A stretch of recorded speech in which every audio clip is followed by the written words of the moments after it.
YouTube for sure. I've been dropping gems. I've been dropping gems on YouTube, man. And we're gonna tap into this man over here too, man. 22, young, vibrant, got it going on, bro. Goal driven.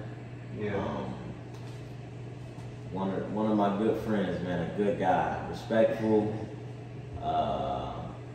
Yeah, like I said, goal driven, bro. So he 21, you got into truck driving?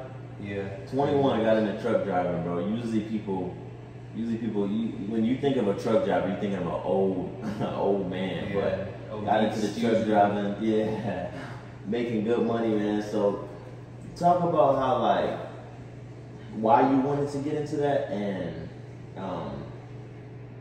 like, how was it affecting your life? Okay, truck driving. So truck driving wasn't actually the original goal, but I went to this place called Job Corps. A lot of you may know what Job Corps is, a lot of you may not know. I can say that I experienced the best parts of Job Corps and the best trades in Job Corps. Whatever center I was at was usually the center where I was, like, it was the trade for that center, you know. I went to Utah, got basic auto mechanics. This was right after high school. Yeah. Right after summer 2019. Bro, that was a crazy summer, but summer 2019, went crazy, and then I was like getting it all out of me because I knew I was about to get in school, and I didn't really know what I wanted to do, but I knew it was free. I didn't want to lock into college and without knowing what I wanted to do. Yeah, and that's another thing before he continued. After you get out of high school, do not get complacent. Keep on going. Do not take a break. You will get too complacent and you will get too normal to that adult lifestyle. Keep on going. Keep on going. But go ahead. You can use that for everything. Yeah, keep on going. Don't ever get, because I'm still trying to elevate. Even though other people, they say, wow, you're driving trucks, you're making money. Yeah.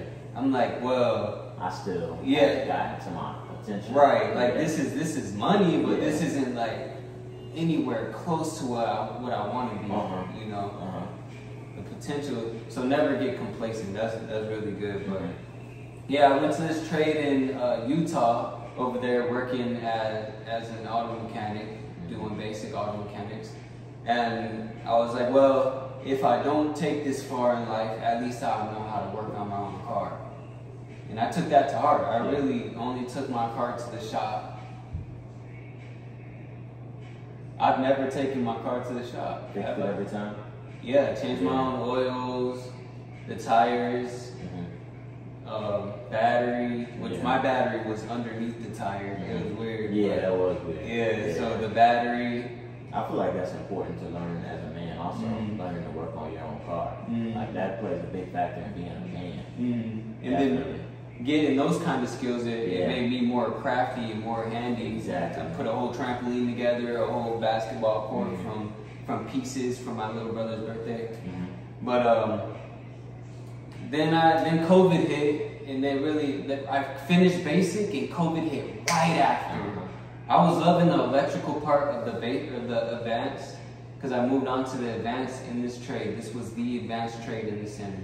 The advanced mechanics with Toyota as a technician. And being in the Toyota program, the first class I took was electrical, and I was acing that. And it was like, you know, I was having a great time. It was like 3 electricals. I took the first one, I loved it. But then COVID hit, you know how that happened, you know, went to work, got my car, but this isn't the question. Next thing, that's a whole nother topic through COVID and how that impacted my life.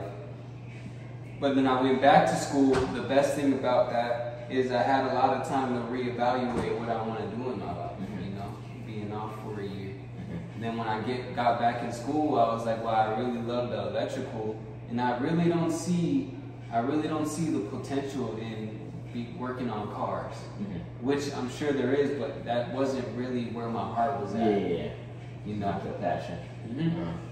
So then I moved on to the electrical. I did basic electrical, knocked that out in like 3 months. It takes a lot of students, just because this was like a self-paced class. It takes a lot of students like a year sometimes a year and a half, but averagely about 8 months. I got it done in like 3 months, just grinded it out. And then after that, I had to wait for another 3 months actually to say that I was in this class for 6 months to be able to move on to the advanced. But when I did move on to the advanced, I went to go work on the power lines outside. Went to Texas. So I went from Utah to Texas to work on the power lines. I knocked that out. That was a great time. I met a lot of beautiful people. You know, I had some really good friends. Yeah. Go out here and make some friends. Yeah. Go make some friends. Wherever you're at. Stop with the I'm antisocial. That's not the wave anymore. I don't really mess with people. I think that was what it was in high school too. That was supposed to be cool. Super antisocial. We put my headphones in, walk around. That's not. Everybody's gonna like me if I don't pay attention to anybody. Like, right, that's not it. Being in college, I done met so many different ethnicities: Indian, Chinese, Saudi. I don't even know if that's an ethnicity. Saudi Arabia, UK, London. People from everywhere. Meet those people. In an encounter with those people, it will teach you so many different things and give you like great experiences, better experiences than you being antisocial and you not really messing with people. But go ahead. Yeah, so I met all of these people. You know, in Utah too, I met a lot of beautiful people, beautiful minds, characters. Yeah, so I just met all these people. You know, had a great time in Texas, saved up some money. Then I moved to Kentucky.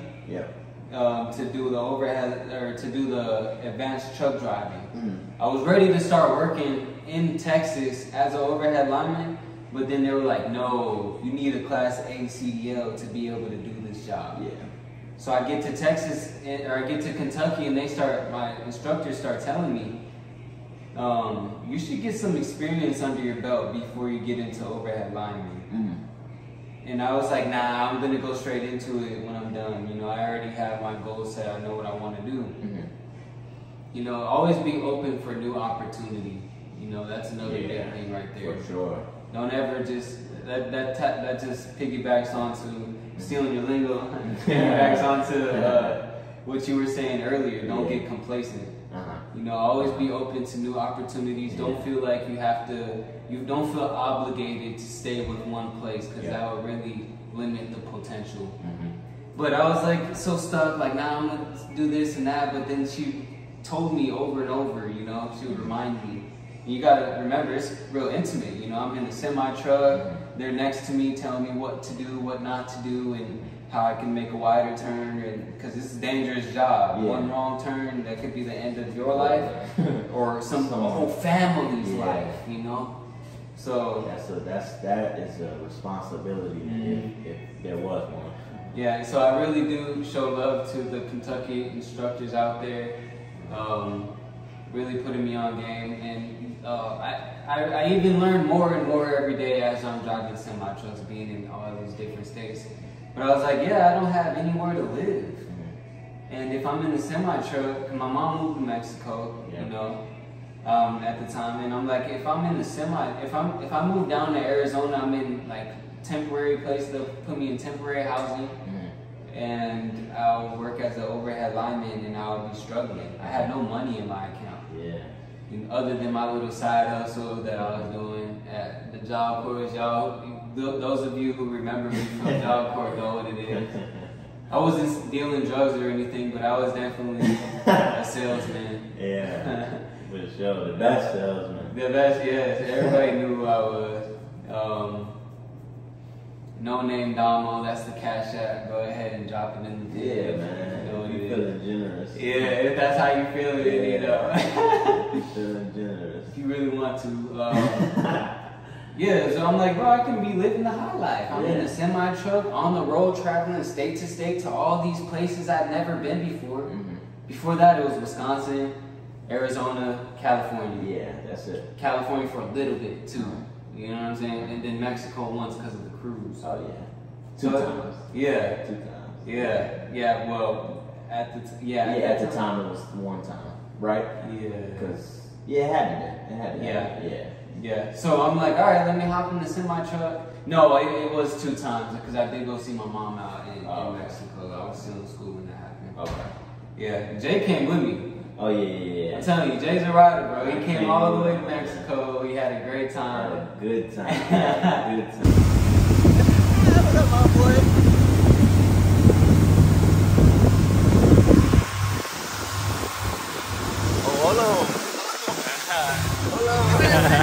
You know, definitely gonna remember that trip. Yes, for sure. But yeah, I'm like, bro, I have all this opportunity. I don't gotta pay rent, and I'm stacking all this bread. Seeing different cities. Doing what I like to. I love to drive. Meet new people. Yeah. Yeah. But it can't stop there. You know what I mean?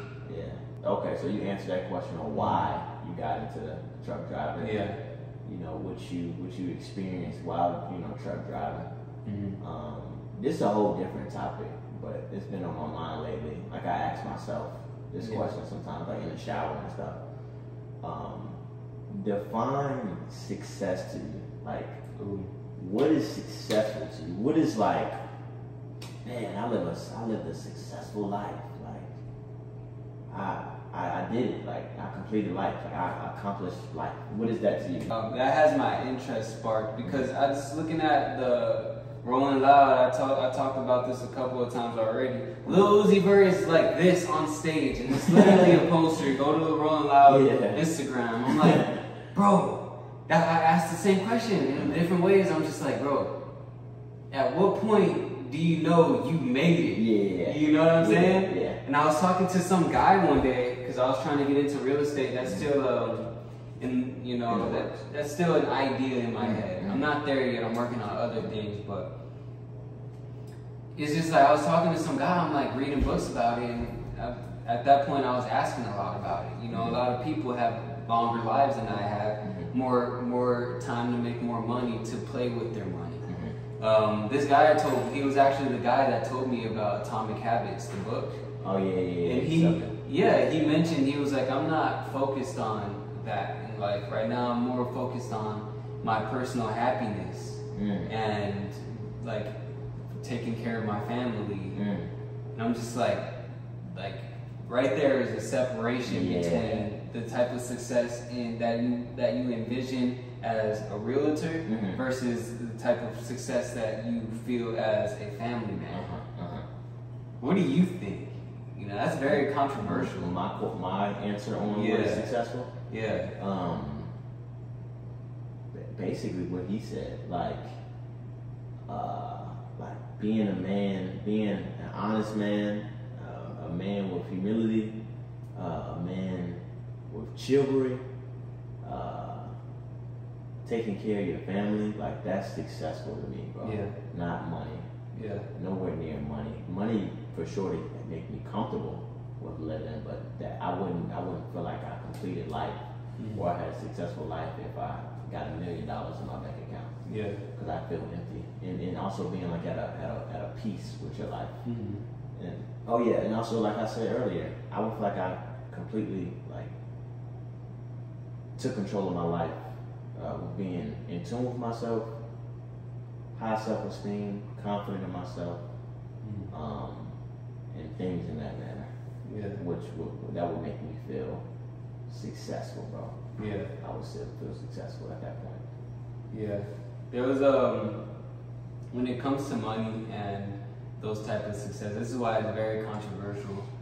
How I feel about money in the successful aspect is, what was the word that what it would take for me to be successful in that aspect is being able to make more passive income than my expenses.